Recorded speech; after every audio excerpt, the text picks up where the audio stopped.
दोस्तों, क्या हमारा भाग्य जन्म से पहले ही लिखा होता है या यह हमारे कर्मों से निर्धारित होता है? दोस्तों, भाग्य हमेशा से ही एक चर्चा का विषय रहा है। बहुत से लोग मानते हैं कि हमारा भाग्य हमारे जन्म से पहले ही निर्धारित हो जाता है, जबकि औरों का मानना है कि मनुष्य का कर्म ही उसका भाग्य निर्धारण करता है।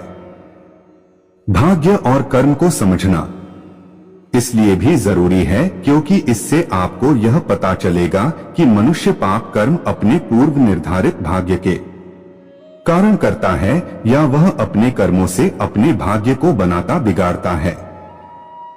इस वीडियो में आप जानेंगे कि भाग्य और कर्म में अधिक शक्तिशाली कौन है और क्यों, और क्या वाकई भाग्य हमारे कर्मों से बनता है। इस विषय में गरुड़ पुराण, हिंदू धर्म ग्रंथों और आचार्य चाणक्य ने चाणक्य नीति में क्या बताया है, इसके साथ ही साथ मुस्लिम, ईसाई और अन्य धर्म में इस विषय पर क्या लिखा है, वह भी आप इस वीडियो में आगे देखेंगे। मैं आपसे अनुरोध है कि इस वीडियो को अंत तक जरूर देखें, साथ ही चैनल को सब्सक्राइब कर ले और कमेंट बॉक्स में जय श्री नारायण लिखकर परमात्मा को अपना आभार व्यक्त करें। दोस्तों, चलिए जानते हैं सबसे पहले गरुड़ पुराण में भाग्य को लेकर क्या लिखा गया है। पहले वह जानते हैं, इसके बाद आचार्य चाणक्य ने इस बारे में चाणक्य नीति में और भगवान श्री कृष्ण ने भागवत गीता में जो कहा है वह देखेंगे।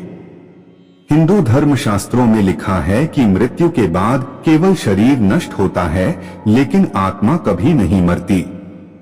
गरुड़ पुराण में बताया गया है कि कुल 84 लाख योनियों में सबसे श्रेष्ठ योनि मनुष्य की होती है। मनुष्य को उसके कर्मों के आधार पर मृत्यु के बाद अगली योनि प्राप्त होती है। इसका अर्थ हुआ कि मृत्यु के बाद आपका जन्म किस योनि में होगा यह पहले से ही निर्धारित है, अर्थात आप अपने जीवन में जिस तरह का कर्म करेंगे मृत्यु के पश्चात उसी के आधार पर ही आपका अगला जन्म होगा। गरुड़ पुराण के अनुसार ऐसा व्यक्ति जो धर्म, वेद, पुराण जैसे धार्मिक ग्रंथों का अपमान करता है, ईश्वर में विश्वास नहीं रखना और उनको अपशब्द कहता है, ऐसे नास्तिक व्यक्ति का अगला जन्म कुत्ते की योनि में होता है। जो लोग मित्र के रूप में शत्रु बने रहते हैं, पीठ पीछे धोखा देते हैं, उनका अगला जन्म इस धरती पर गिद्ध के रूप में होता है। अर्थात गरुड़ पुराण के अनुसार मनुष्य के द्वारा इस जीवन में जो कर्म किए जाते हैं उस आधार पर उसका अगला जीवन और उस नए जीवन में मिलने वाले कष्ट व्यक्ति के जन्म से पहले ही निर्धारित हो जाते हैं। दोस्तों, आचार्य चाणक्य के अनुसार व्यक्ति अपने कर्मों से अपनी मृत्यु को भी प्रभावित कर सकता है। आचार्य चाणक्य ने चाणक्य नीति के श्लोक में बताया है कि किसी भी मनुष्य के भाग्य की 5 चीज मां के गर्भ में ही तय हो जाती है। अर्थात इस धरती पर रहने वाले हर एक देहधारी प्राणियों की आयु, कर्म, धन, संपत्ति, विद्या और मृत्यु का समय, यह 5 चीज उसके भाग्य में इस समय लिख दी जाती हैं जब वह अपनी मां के गर्भ में होता है। आचार्य चाणक्य के अनुसार किसी भी शिशु की आयु मां के गर्भ में ही तय हो जाती है।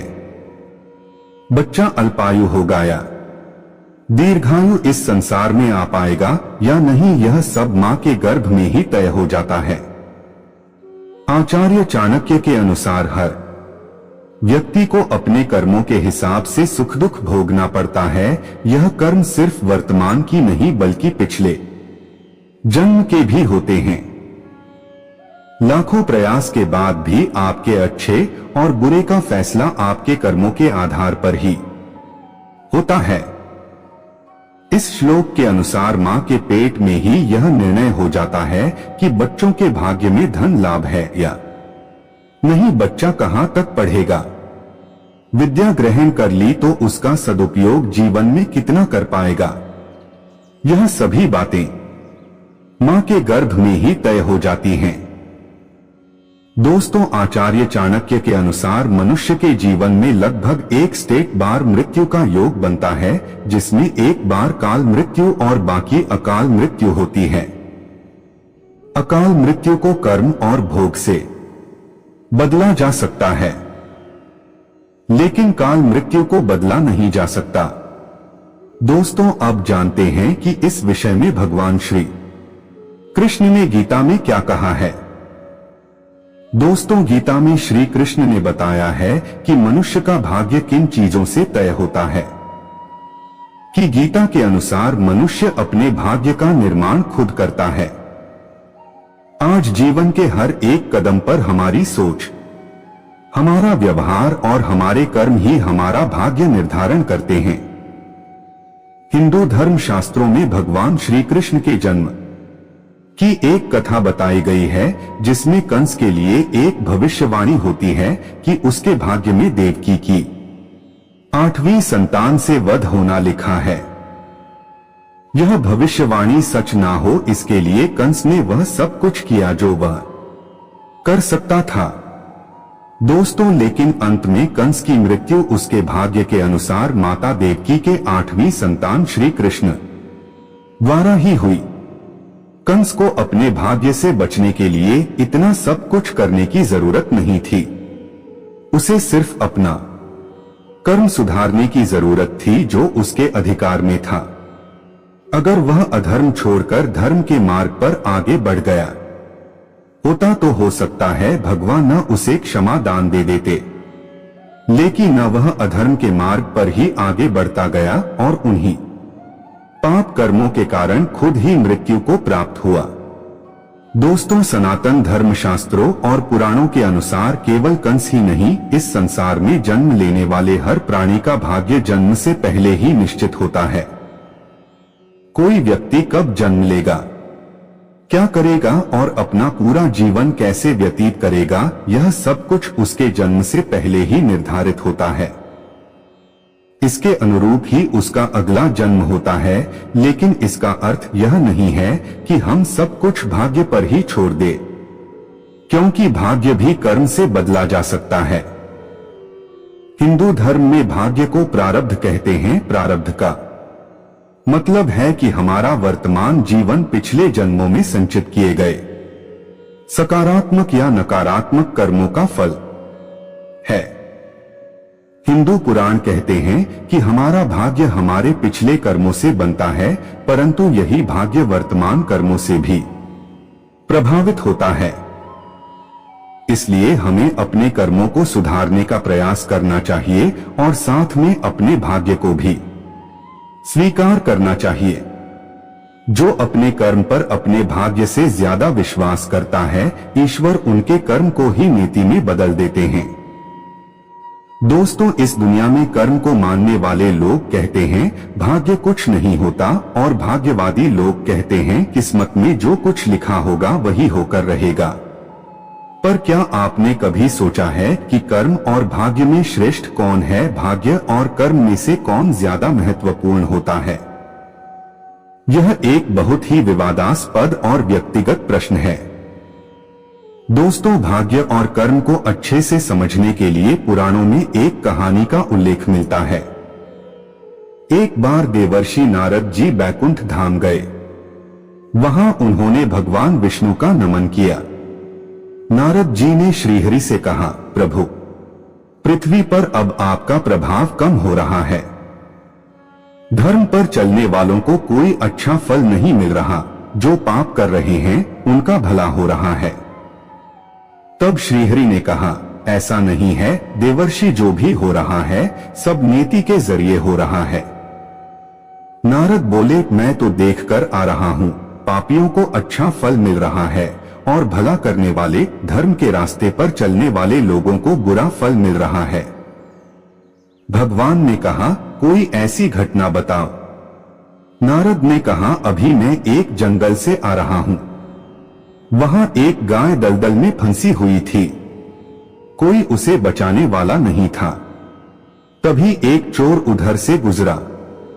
गाय को फंसा हुआ देखकर भी नहीं रुका, वह उस पर पैर रखकर दलदल लांघकर निकल गया। आगे जाकर चोर को सोने की मोहरों से भरी एक थैली मिली। थोड़ी देर बाद वहां से एक वृद्ध साधु गुजरा। उसने उस गाय को बचाने की पूरी कोशिश की, पूरे शरीर का जोर लगाकर उस गाय को बचा लिया, लेकिन मैंने देखा कि गाय को दलदल से निकालने के बाद वह साधु आगे गया तो एक गड्ढे में गिर गया। प्रभु, बताइए यह कौन सा न्याय है? नारद जी की बात सुन लेने के बाद प्रभु बोले, यह सही ही हुआ। जो चोर गाय पर पैर रखकर भाग गया था, उसकी किस्मत में तो एक खजाना था, लेकिन उसके इस पाप के कारण उसे केवल कुछ मोहरे ही मिली। वहीं उस साधु को गड्ढे में इसलिए गिरना पड़ा क्योंकि उसके भाग्य में मृत्यु लिखी थी, लेकिन गाय को बचाने के कारण उसके पुण्य बढ़ गए और उसकी मृत्यु एक छोटी सी चोट में बदल गई। इंसान के कर्म से उसका भाग्य तय होता है। इंसान को कर्म करते रहना चाहिए, क्योंकि कर्म से भाग्य बदला जा सकता है। दोस्तों, यानी कि पुराणों के अनुसार भाग्य और कर्म में कर्म को श्रेष्ठ माना गया है, क्योंकि भाग्य पर हमारा कोई नियंत्रण नहीं होता, परंतु कर्म पर होता है। कर्म से हम सब कुछ हासिल कर सकते हैं। दूसरे शब्दों में कहें तो कर्म फल ही भाग्य है। कर्म से ही भाग्य का निर्माण होता है, इसीलिए कर्म को ही श्रेष्ठ माना गया है। दोस्तों, मेरा भी मानना है कि भाग्य और कर्म दोनों ही महत्वपूर्ण होते हैं, परंतु कर्म भाग्य से अधिक महत्वपूर्ण होता है, क्योंकि कर्म हमारा नियंत्रण में होता है, भाग्य हमारा नियंत्रण में नहीं होता है। कर्म से हम अपना भाग्य सुधार सकते हैं, भाग्य से हम अपना कर्म सुधार नहीं सकते।